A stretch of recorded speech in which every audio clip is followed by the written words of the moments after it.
So our common accent is more of a, we like to try and shorten everything. So rather than I don't, it's I day. It's not water, it's water. It's not horse, it's an oss. Yeah, it's that kind of stuff that we find very, very common. So were you one of the guys who cold calls people and says, we got a really, really good special offer on internet today? Were you one of them guys? So, because I was dealing with businesses, that wasn't quite me. I would, if you was within a business, I may have called you up, because we aimed towards the business market, so it was always connections that were above like 20 people, and they had their own office establishment as well. So that was the kind of stuff that we done. Unfortunately, I wasn't quite the cold caller that a lot of people get these days. What's up, lovely people? Welcome back to another video right here on Entrepreneur Podcast Club. I'm your host, Mr. EPC. Give big, massive round of applause to my very special guest, Jay. So, welcome to the show first and foremost, and thank you very much for your time. So, I interviewed your business partner, Kev, in the previous episode, and now I'm interviewing yourself. So, do you just want to tell the viewers a bit about your businesses that you've got? Yeah, so my name's Jay Scott. We have Blockland Acquisitions, which only deals with the sourcing and leasing of blocks of flats or blocks of apartments. And I've also got a smaller company, which is KJ Properties, which is with Kev, where we solely look for sourcing of individual properties, HMO conversions, flips, BRRs, as well as maybe something that goes a little bit further into flat conversions as well. It kind of coincides with the two businesses, that side of things there. But it's good. Okay, fantastic. So, some of the viewers, if they watched the previous episode, they may know about Blockland, but do you just want to give a high-level overview of what Blockland is? So Blockland sources leases or facilitates leases for blocks of apartments, anywhere from 4 apartments up into the hundreds of apartments within the same block. We do a lot more of the sale of a freehold of an unbroken block, so then it gives you a title splitting opportunity as well as various other opportunities. So it could be add value by renovation, and I'm trying to think of the word now, dilapidation, that's the one. And yeah, that's what we mainly look for. And I think with the level of investors that we work with, they are a lot more astute, experienced, and they just know what they're talking about, really. Okay, fantastic. And in terms of your sourcing business that you got with Kev, do you just want to tell the viewers a bit about that as well? Yeah, so we do sourcing for whether it be buy-to-lets, flipping, BRRs, HMO conversions, flat conversions. We can help with everything from an end-to-end service, and with the right exit, we can find and help you secure leases on the property, whether it be social housing or supported living. Okay, fantastic. And in terms of these deals, do you have a website where potential investors could go and look at the deals, or do they just contact you directly? So Blockland, we have blockland.co.uk, where you'll see the blocks of apartments that we currently have for sale or for lease. In terms of KJ Properties, we do tend to have a bespoke investor list, which we're always trying to add people to, that when we get a deal, it's gone straight out to the investor list, so then it's pretty much sold within the same day. But as we're trying to evolve and move forward, we are finding things are typically moving a lot quicker. So we need more deals and we need more investors to suffice as well. Okay, so how would an investor join your investor list? So they can either contact me through Instagram at J4Y Scott, I'm sure we will put it on screen, or you can contact me on j@jysgroup.co.uk. Okay, so we'll put all the links and website in the description box below.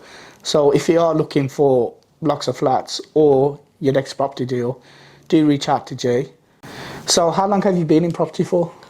So I got in property since January 2023, and I maybe somewhat accidentally fell into it. So me and the wife got married, and just on literally a couple of days after we got married, we was chilling, watching a bit of YouTube as you do, and fell across certain educators that was on the YouTube platform, to which I found deal sourcing, and I was like, okay, it's a bit more interesting. Fell into the little bit of the algorithm trap and just watched hours and hours and hours and hours and hours. Okay. And once you started watching all those videos, what action did you take? What education did you get yourself on in order to start deal sourcing? So I come across, am I okay to say names? Yeah, go for it. So I came across Samuel Leeds first, watched a hell of a lot of his videos, and then I didn't quite relate. I booked onto one of the crash courses, but yeah, I just couldn't relate to him. And then I found Steve Hamilton, local person from the West Midlands, grew up from down the road from where I grew up, and I just heard a common accent, which you can probably tell. Because I heard that common accent, I instantly related. Went to his seminars that he'd done in Birmingham January last year. But I reached out to him first via Instagram, and he was saying that, yeah, you need to become a part of the property circle, you need to do this, you get access to all the education. And I instantly just fell into it, and I've been 1,000 miles an hour in it since. Okay. So let's talk about your very first property that you sourced. What was that property that you sourced, and how long did it take you to source that property? So I started in January, and I was still working full time. So I started to do some viewings here and there, and I weren't quite taking it serious, but the very first property I went and viewed was the one that I first sourced. So it was a dilapidated 4-bedroom, 3-reception room house in Wolverhampton. I viewed it in January, and it was on the market for 250,000. And I says that my offer's going to be very much below it because of the amount of works that it needed. I instantly thought that it was perfect for a HMO. I didn't quite know about Article 4 and stuff in the moment. That was soon quickly realised, and it got sourced onto an investor that was going to turn it into a supported living HMO and utilise the exempt licensing that you can get. So very much of a grey area within the property space. And I secured that property for £60,000 below asking price. It was on for 250. I got it for 190. But what had happened, I viewed it in January. I didn't actually get it secured until April. And that was because it had sat on the market for that long and no one was purchasing it. The estate agent come back to me and said, Jay, I can get you this for 190. Me being the cheeky person that I am, said, okay, I'll give you 175. I was like, no, it needs to be 190. It's 60,000 below. Like, not a problem. Let me go and have a word with some people. Spoke to the investors. He was extremely happy. Took on the property. Started the renovation. And I think some things happened. So the renovation is still ongoing. So it's been a little bit of time. So I think that was more of the planning side, speaking with planning officers, speaking with supported living providers to then try and get that exempt licensing. Okay, so you got it in January, you viewed it in January 2023, then April 2023. Is that when you put the offer in, or is that when you got the keys to the property? No, that was when the estate agent called me back. So I viewed it in Jan, I put my offer in January, and then they contacted me back in April because it had been sat on the market for so long. Okay. So it was a kind of I've viewed it, I've put myself out there, then they come back to me, and I managed to build a very, very good relationship with that agent and managed to secure a few other properties through her. Okay, fantastic. So most people aren't as lucky to get the very first property that they view and get it and source it as a deal. Many people do like 100 properties, Yeah. and it's probably 105, 106 property that they view that actually get a deal. So in terms of your second deal that you sourced, how many viewings did you have after that first one? Probably about 10. 10. I went out on a little bit of a sourcing day with a few other sourcers and went to Wales, went to South Wales, and I was in Merthyr Tydfil, I think it was.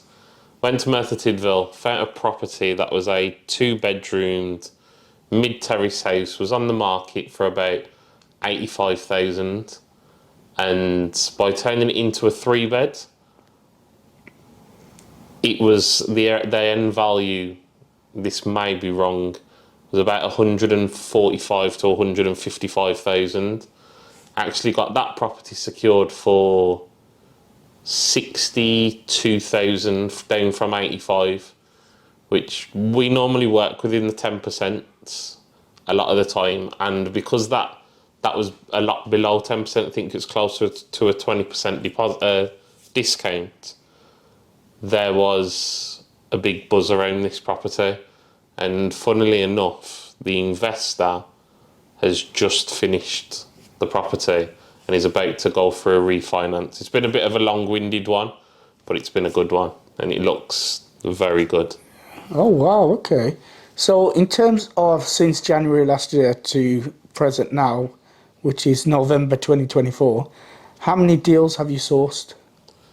Circa 20-ish. 20. Oh wow, okay. That is really good. So in terms of your very first deal that you sourced, did you sell that to an investor that you already knew, or was it via another deal sourcing company? It was via a deal sourcing company that I sold it through. So that was through with Steve Hamilton, Okay. with the deal sourcing division. Yeah, okay. And currently now, the deals that you get, do you sell it through Steve's deal sourcing, or is it your own investor list? Bit of both. So we still do a lot of work with Steve, and I now run the deal sourcing division with Steve, and so we've got investors there, investors that we deal with ourselves as well. So it's kind of a coalition in between the two. So it just depends who the deal more fits. The deal more fits someone that Steve's got, or more fits someone that we've got. It kind of just whoever moves quickest. Yeah. So if he's got someone that's like, yeah, I want it, then they get it. If we've got someone that's like, yeah, we want it, then they get it. So it's all about speed, very much in the sourcing game. Absolutely. So let's talk about a bit about the market. So ever since the interest rates have risen the last few years, what change or shift have you seen in the market when it comes to deal sourcing?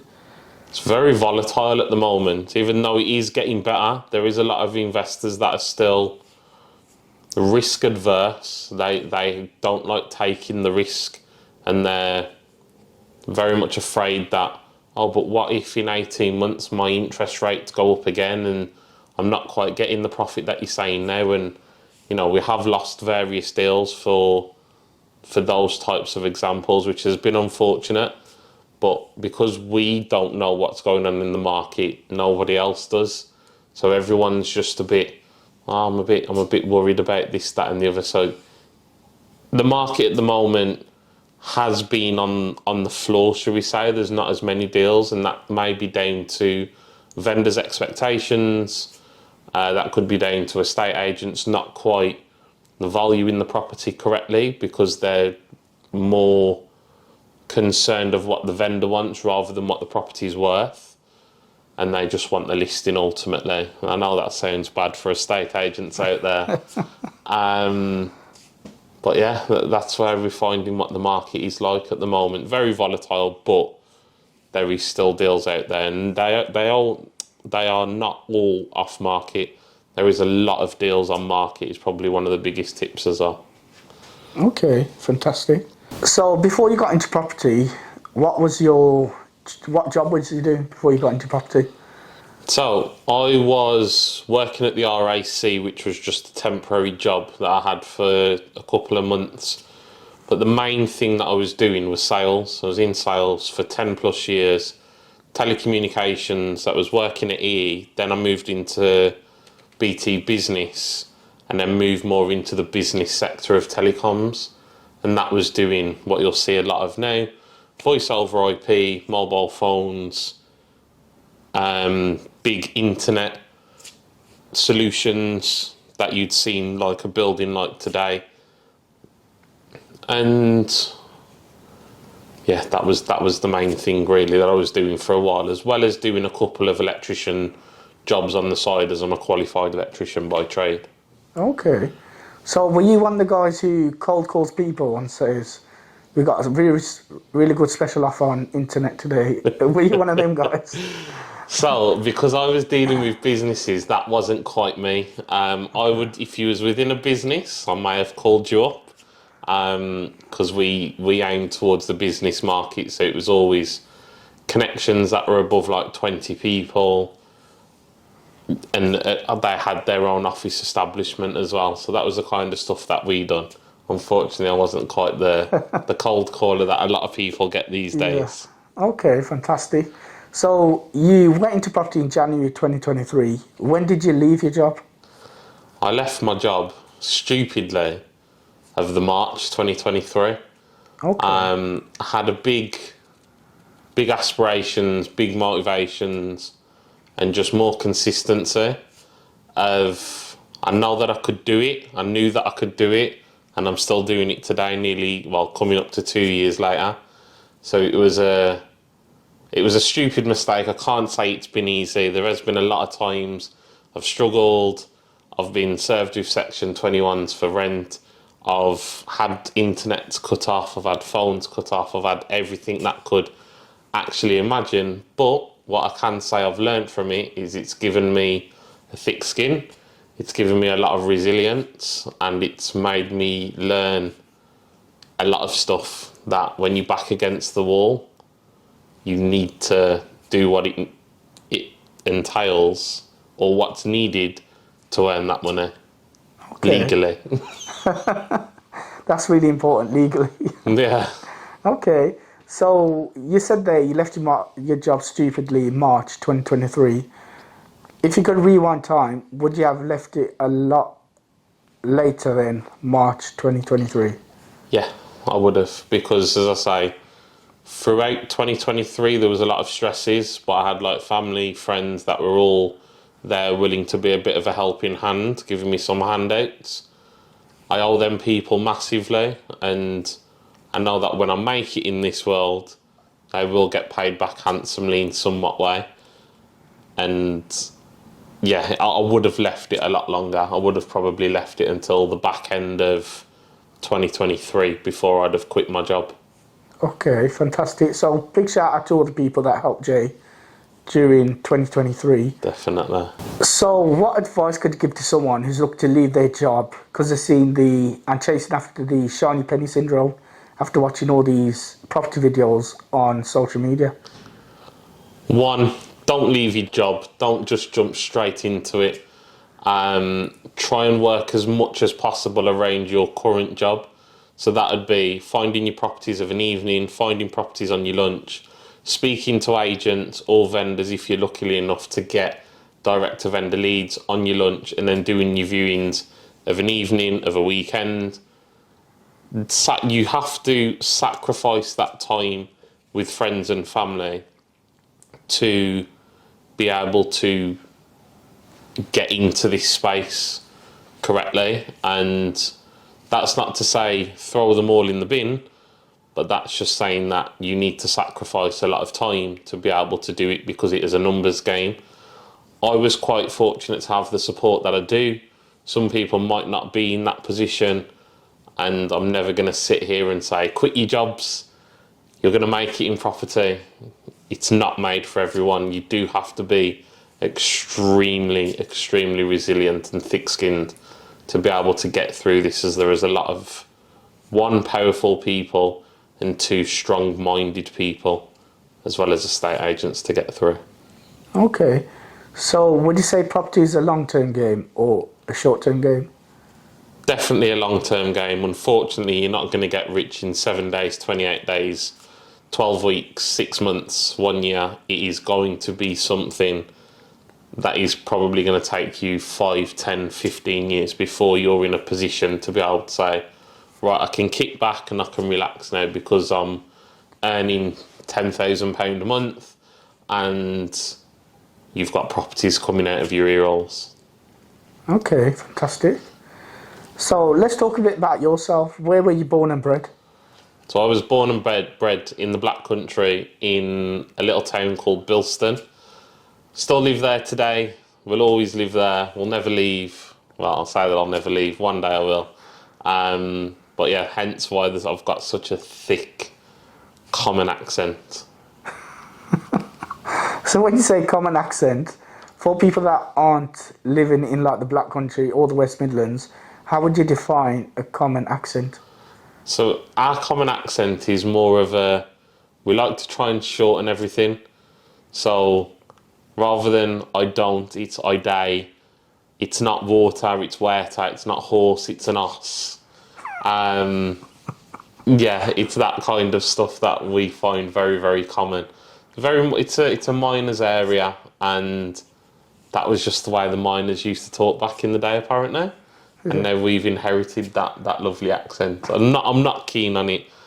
I hate listening to myself back when I do certain things on social media, but yeah, it's one of those things. I'm born with it, I'll live with it. Okay, fantastic. So let's talk about your education. Did you go college, university? What was that? I only done college for my electrical qualifications that I've got. Never went university, wasn't really interested. I hated school, unfortunately.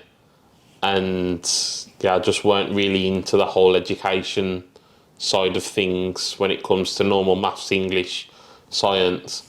I'm great at maths, hated science, hated English. Probably hence why my vocabulary is not the greatest. Okay, fantastic. So you mentioned there you done electrician course, and you was an electrician as well. Do you still do? If I can get my words out correctly, do you still do odd jobs of electricians? Yeah, so like, if someone comes to me and like, Jay, I really need a favour, I just need a couple of sockets changing, or I need a new leg chucking in, and I say leg, and I don't mean a leg, I mean a leg of cable for an additional socket or something that's off a current ring main.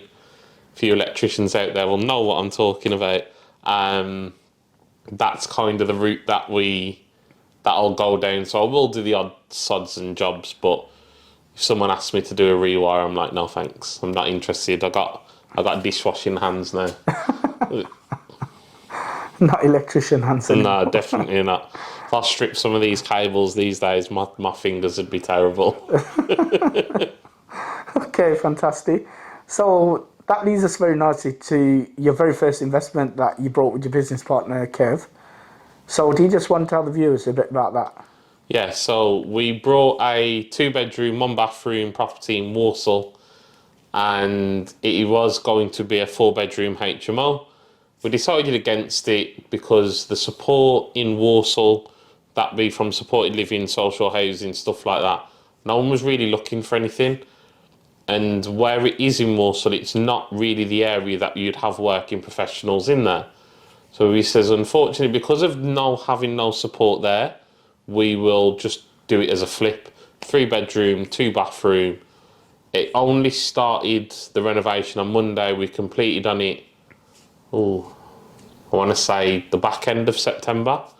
And yeah, we've just started on it this week. Started Monday, strip out's been done, stud walls are up, and the first fix is starting on Monday. Does that require a full rewire? Full rewire, full central heating, windows being changed, new bathrooms, new kitchen, skim throughout the property. And unfortunately, there has been a few snags in realising that there's rising damp in the dining room, so we need to sort that out. Some of the house has gone back to brick. Yeah, so it's pretty much everything. It is everything that needs doing, unfortunately. Yeah. But it's a great learning curve. Yeah, absolutely.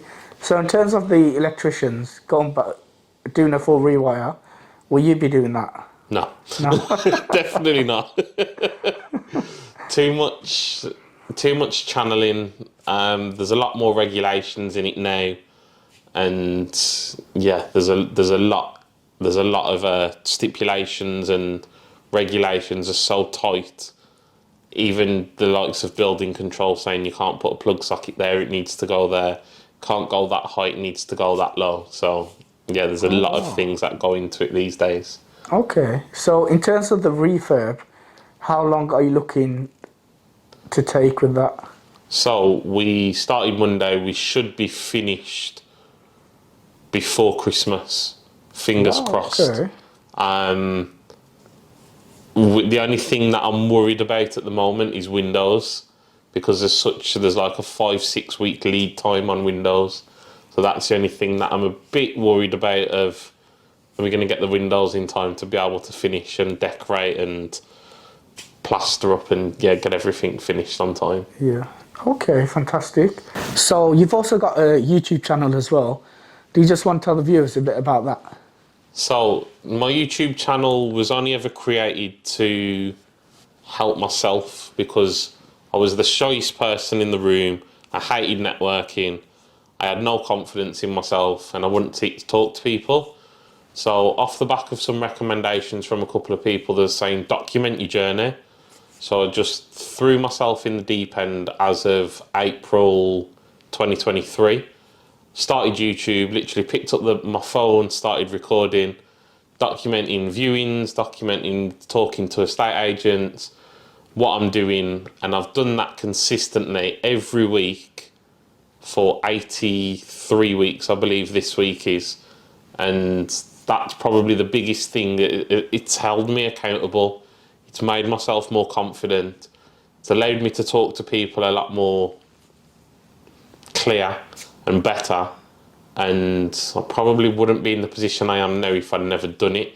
So that was probably one of the biggest steps in my property journey that has allowed me to get where I am today.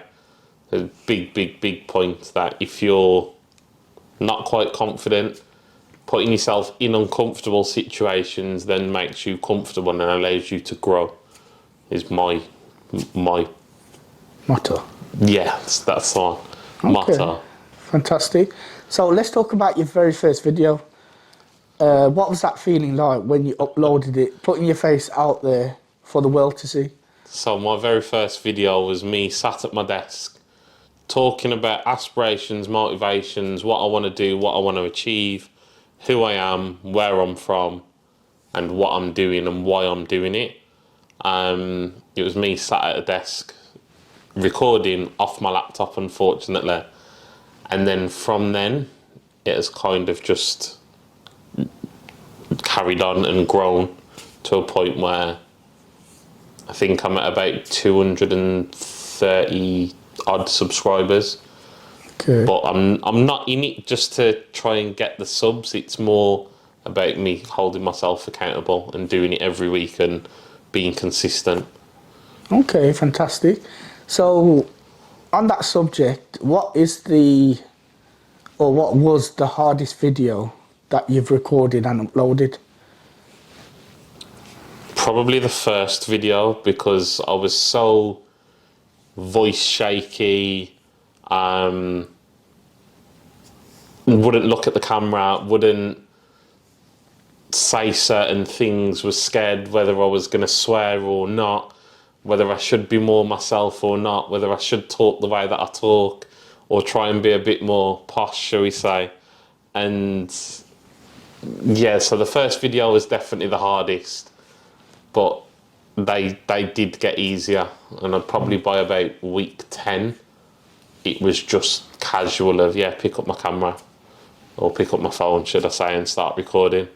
Yeah, because you can just talk easily with someone without a camera. Once that camera's there, you sort of like start stuttering and forget your words and stuff.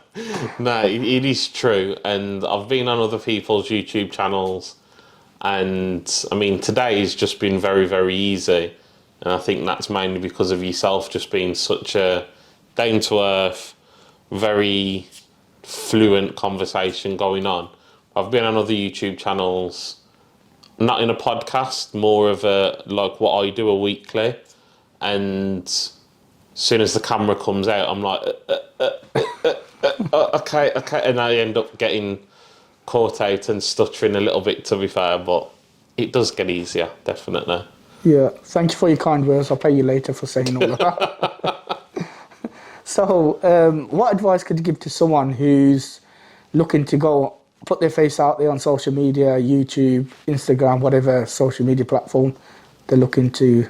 The biggest tip, just do it.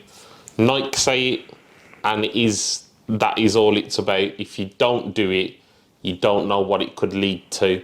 I've had quite a few opportunities just from putting my face out there, whether that be on Instagram, Facebook, YouTube being probably the biggest platform out there, because you can get picked up on an algorithm, or you might not get picked up on an algorithm for 3, 4, 5 years. Just all comes down to whether you're a likable person. And the biggest tip, be yourself. Don't try and be a different person that you are on camera that you're not on camera, because people will pick up on it and they'll instantly find that as a negative. Yeah, I think that's a very good point that you mentioned there, because I've seen people on social media promoting their products. Then when you go to their shop, they're not like that at all. Yeah, I've seen that quite a lot. And, you know, within the property space, there is a lot of people that are on YouTube or try to get onto YouTube. And they're people that I've met, or I've met through like someone else that I'm quite close to knows that person. Completely different characters.